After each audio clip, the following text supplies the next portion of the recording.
Nós estamos recebendo ao vivo aqui no nosso estúdio o presidente da Câmara Municipal de Teresina, Enzo Samuel. Boa tarde, presidente. Muito obrigado. Boa tarde, Amadeu. Por ter aceito o nosso convite para essa entrevista. Boa tarde, eu que agradeço aqui pelo convite. Presidente, esse foi um ano de muitas polêmicas na Câmara e eu quero começar pelas CPIs, algumas que acabaram antes de ser concluídas, outras que terminaram sem um resultado efetivo, e algumas que ficam para o ano que vem. O que aconteceu?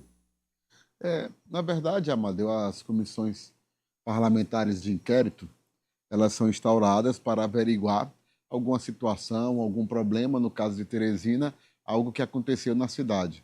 Nós tivemos, por exemplo, a que foi para apurar o déficit financeiro, que foi informado pela Prefeitura, em relação ao orçamento, às finanças da cidade, já que havia uma transição de gestão.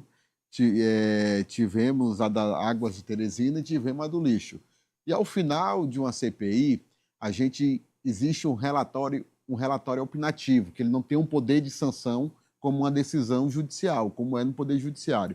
O que faz com esse relatório? A gente encaminha para as autoridades competentes. A gente encaminha, por exemplo, para o Tribunal de Contas, para o Ministério Público, para daí poder ser encaminhadas as decisões. Eu vou dar só um exemplo. Legislatura passada, nós realizamos duas CPIs, a do transporte público e a da saúde. A da saúde pública, nós comprovamos que havia pagamentos na gestão anterior sem empenho, mais de 80 milhões. E agora foi descoberto e realmente foi confirmado. Mas era algo que a Câmara Municipal já tinha dito dentro de uma CPI, que encaminhou para o Tribunal de Contas, encaminhou para o Ministério Público Federal, e à época ou se deu início às investigações, ou nenhuma decisão foi tomada ali de forma efetiva. Mas a CPI ela serve para dar esse norte. Poliana. A gente trazia aqui as avaliações com relação a essas comissões parlamentares, a gente sempre falava aqui, e não foi só um comentário meu, França também colocou isso, o Ari em alguns momentos, de que as CPIs poderiam ter ido muito mais além, poderiam ter tido um trabalho muito mais contundente. Até dentro da casa, alguns parlamentares questionavam as comissões. O senhor, enquanto presidente, o senhor avalia que as comissões parlamentares tiveram, de fato, um trabalho satisfatório? Olha, enquanto presidente, o que eu tenho que garantir é que a CPI tenha suas independências, né? Cada vereador tem autonomia e sua independência, a CPI é constituída pelos vereadores, não pode haver qualquer tipo de interferência, seja vindo do executivo, seja vindo do chefe da Câmara Municipal, no caso que é o presidente, tem a sua independência. E lá também é um colegiado, onde é composto de 5 membros e que vai prevalecer no final, quer queira ou quer não, o voto desses 5 membros é uma maioria. O que a gente pode fazer é dar toda a capacidade técnica, toda a capacidade estrutural para que as apurações aconteçam dentro dessas comissões parlamentares de inquérito. Mas, no final, a decisão será dos membros da comissão. Mas enquanto parlamentar, de fato? Olha, eu acredito que houve pontos positivos. Por exemplo, você pega aqui questão das finanças do município. O doutor Silvio, ele informava que existia um débito. E a comissão ela foi apurar como se chegou a esse débito, como você pode sanar esses problemas, se realmente é débito ou não, se empréstimo entra como débito ou não, porque até então havia uma dúvida. E ali ficou, através da CPI, se apontou algumas clarezas, deixou algumas certezas. A CPI do lixo. Hoje a gente vê que um dos principais problemas da cidade é a coleta de lixo. A coleta de lixo é a limpeza da cidade. E segue sendo. Você vê greve, você vê prefeitura fazendo repasse de pagamento, mas as empresas não fazem um pagamento. Lixo na rua. Né? Você vê lixo na rua, você vê uma licitação que ainda não aconteceu e o doutor Silvio vem trabalhando para que ela aconteça. Então, é uma CPI importante. Então, nós estamos tratando de problemas que são delicados para a cidade de Teresina. Então, eu acredito que, a partir daí, você tem essa capacidade de apresentar esse norte. Pois não, Cíntia? O senhor é pré-candidato a deputado, aliás, ele já está pré-candidato e tem aparecido muito mais na mídia como pré-candidato, com lideranças, com prefeitos e outras pessoas, do que como presidente da Câmara. Como o senhor vai permanecer na presidência da Câmara até o final do ano, ou seja, durante toda a campanha, o senhor vai ter que continuar suas viagens, como o senhor tem feito, mas presidindo a Câmara. O senhor acredita que, de alguma forma, o trabalho pode ser prejudicado, já que o senhor não vai se afastar e não tem antecipação da disputa pela presidência da Câmara? Primeiro, Cíntia, eu preciso dizer que eu falo sem dúvida nenhuma que essa foi uma das gestões, se não a que mais entregou resultado. Você nunca viu uma Câmara Municipal tão próxima do povo.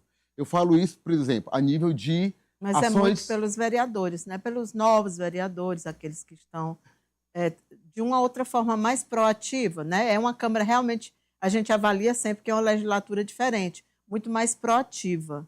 É uma iniciativa muito dos vereadores, né? Da Câmara Municipal como no todo. Por exemplo, a gente pega projetos como o Câmara em Ação e o Neuro em Ação, que são projetos abertos à população que são premiados nacionalmente, né, receberam premiação nacional e receberam, inclusive, do Grupo Meu Norte. Nós temos a própria Escola do Legislativo, que talvez você não lembre, que você me procurou para ofertar também curso lá. Então, você mesmo reconheceu que a Câmara tem trabalho, você me procurou para ofertar curso, né, através de parceria com a sua própria filha na Escola do Legislativo. Então, você mesmo também reconheceu que a Câmara tem trabalho. É uma Câmara que tem trabalho. Era uma Câmara que, quando eu cheguei, não tinha energia solar, hoje tem energia solar, energia renovável. Fizemos reforma de plenarinho, que é a nível de Brasília hoje, nosso plenarinho. E lhe digo, não existe nenhuma definição ainda a respeito da minha candidatura. Quando tiver, eu serei o primeiro a dizer. Mas quando se fala, por exemplo, o presidente da República, ele está em campanha, ele não se afasta do cargo. O governador não se afasta do cargo. Então,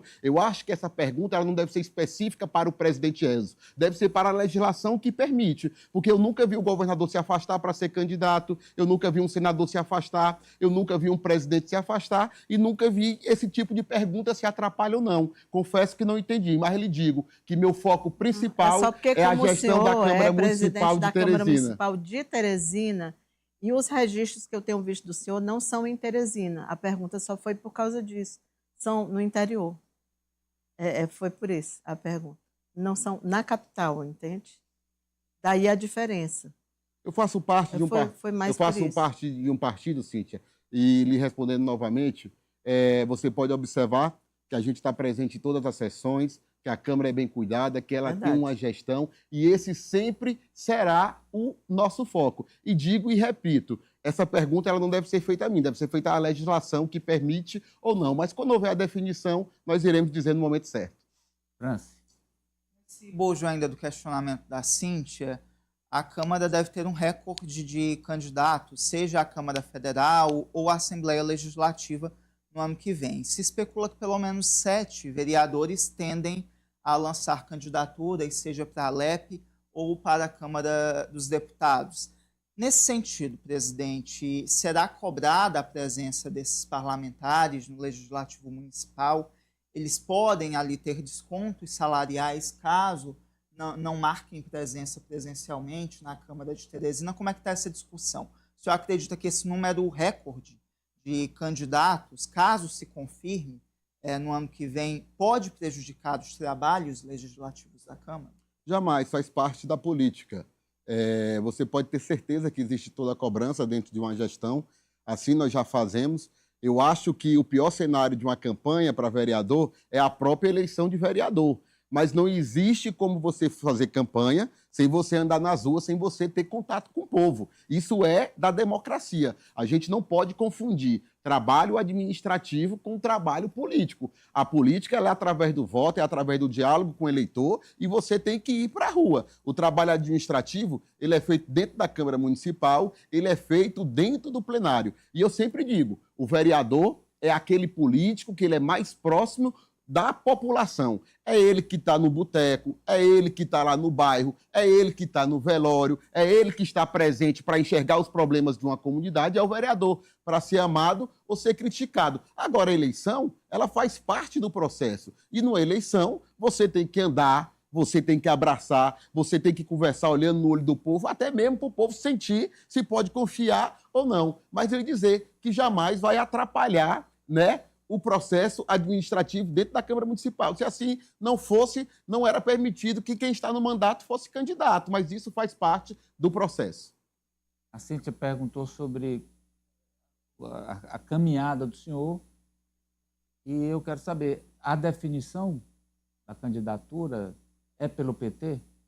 Olha, Amadeu, é como eu disse, o nosso foco, primeiro, ele é com a cidade de Teresina. É lógico que a gente tem vontade de, se possível, for viável uma pré-candidatura, o nosso nome está à disposição. É algo que, primeiro, parte da vontade do homem lá de cima, né?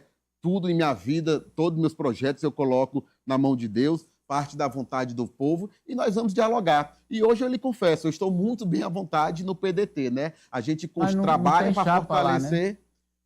Vamos trabalhar até o final, né? Conversar, dialogar. A minha vontade, como militante do PDT, como membro do PDT, dirigente do PDT, é que tem uma chapa de estadual, tem uma chapa de federal. Se pudesse, houvesse uma disputa para majoritária, essa é a minha ideia. Como assim? PDT majoritário? Você pega aí, você tem disputa para o Senado. A gente tem um líder que é o nosso governador Rafael Fonteles, que é o nosso campo. Você tem as vagas de Senado totalmente abertas. Você tem Marcelo Castro, você tem Júlio César, você tem as vagas da suplência. O porquê não o PDT, que faz parte da base, também não pode pleitear, faz parte da política. Uma suplência. Uma suplência, uma disputa majoritária de Senado. A política, ela é muito dinâmica, Amadeu, você mesmo sabe disso. Então, tudo pode acontecer do dia para a noite. Presidente, eu quero agradecê-lo pela presença aqui com a gente hoje no Jogo do Poder, presidente. Muito obrigado, Feliz Natal. Eu que agradeço, Feliz Natal a todos e um próspero ano novo. E desejo a todos sucesso e que Deus possa abençoar sempre o caminho de cada um.